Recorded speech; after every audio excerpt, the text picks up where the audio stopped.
हाँ तो दोस्तों यहाँ पे आईडीएफसी फर्स्ट बैंक के क्वार्टर वन का अपडेट आ चुका है, तो उसी के बारे में हम इस वीडियो में बात करेंगे और जानेंगे कि अब आपको आईडीएफसी फर्स्ट बैंक के अंदर इन्वेस्टमेंट करना चाहिए या नहीं। तो चलिए शुरू करते हैं। तो देखिए सबसे पहले अगर हम यहाँ पे लोन बुक की अगर हम बात करें तो यहाँ पे जो बैंक की जो लोन बुक है वो पिछले क्वार्टर के कंपैरिजन में 3.15% डिक्लाइन होकर 1,13,434 करोड़ की यहाँ पे कंपनी की टोटल लोन बुक निकल कर आई है। तो देखिए यहाँ पर अगर आप देखोगे तो एज ए इन्वेस्टर आपको ऐसा लगेगा कि लोन बुक अगर बैंक का कम हो रहा है तो ये आपके लिए थोड़ा अच्छी बात नहीं है, क्योंकि इससे बैंक का जो इंटरेस्ट पेमेंट है वो कम हो जाएगा। मतलब जो इंटरेस्ट बैंक रिसीव करता है, जो लोन देता है,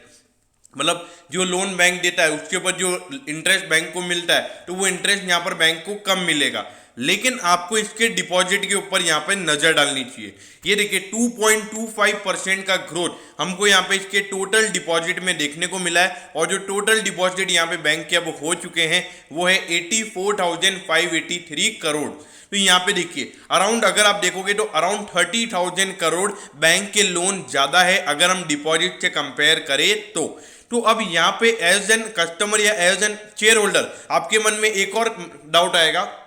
कि बैंक के डिपॉजिट यहाँ पे कम कैसे हैं एज कंपेयर टू लोन। मतलब अगर बैंक को पैसा ही अगर 84,000 करोड़ मिला है तो उसने 1,13,000 करोड़ का लोन कैसे दिया है। देखिए अभी अराउंड 3,000 करोड़ से बैंक ने पैसा रेज किया था, फिर उससे पहले पिछले साल भी 3,000 करोड़ रुपीज का फंड रेज किया था, और 2-3 साल पहले कंपनी का आईपीओ भी आया था। तो उससे अगर आप देखोगे तो ऐसे लगातार यहाँ पे पैसा जो इक्विटी या डेट के थ्रू जो बैंक रेज करता है तो उसको भी यहाँ पे बैंक लोन के फॉर्म में देता है।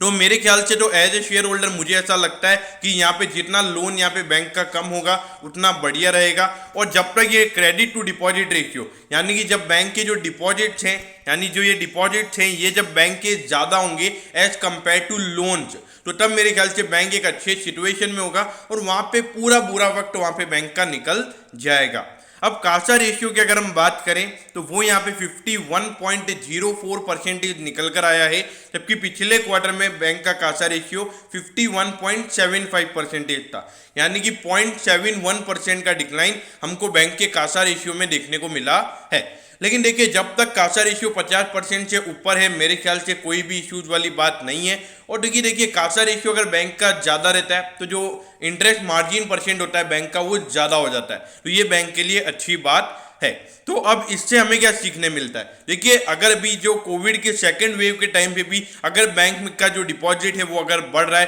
तो सीधी सी बात है कि बैंक में मतलब जो कस्टमर्स थे बैंक के उनको यहाँ पे ट्रस्ट है, और आने वाले टाइम पे बैंक के पास ग्रोथ अपॉर्चुनिटी बहुत ज़्यादा नजर आती है।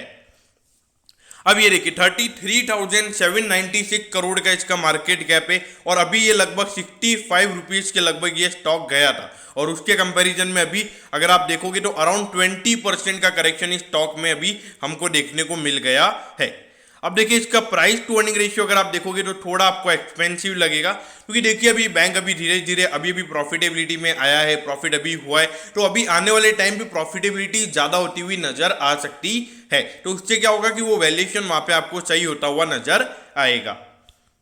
अब ये देखिए पिछले 2 साल 19-20 वाले फाइनेंशियल ईयर, देखिए 2018 के लगभग जो वी वेद्यनाथन जी है उनका जो कैपिटल फर्स्ट था और आईडीएफसी का मर्जर हुआ था, तो उसके बाद 2 साल तक तो बैंक लॉस में था क्योंकि वहां पे कॉर्पोरेट लोन बुक बहुत ज्यादा था। अब अगर आप देखोगे 2021 में बैंक का जो 67% बैंक के रिटेल लोन थे, मतलब जो भी टोटल लोन बैंक ने दिए हुए हैं उसमें से 67% बैंक ने रिटेल लोन दिए, तो उसकी वजह से यहाँ पर अगर आप देखोगे रेवेन्यू भी बैंक का बढ़ा है और प्रॉफिटेबिलिटी भी आप देखिए अराउंड 480 करोड़ का प्रॉफिट बैंक ने पिछले फाइनेंशियल ईयर यानी कि 2021 वाले फाइनेंशियल ईयर में कमाया है। जो कि मुझे लगता है कि इस साल अगर सिचुएशन अगर ये जो लास्ट हमारे जो 9 महीने बचे हुए हैं जुलाई से लेके अगर मैं मार्च तक की बात करूं तो वहां पर अगर सिचुएशन नॉर्मल रहता है तो मुझे इस साल इस बैंक की जो प्रॉफिटेबिलिटी है वो अराउंड 1000 करोड़ तक जाती हुई नजर आती है।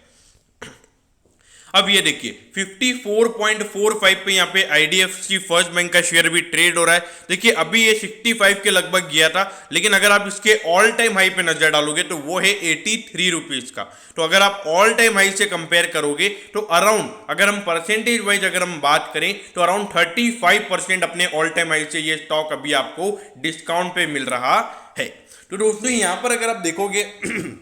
तो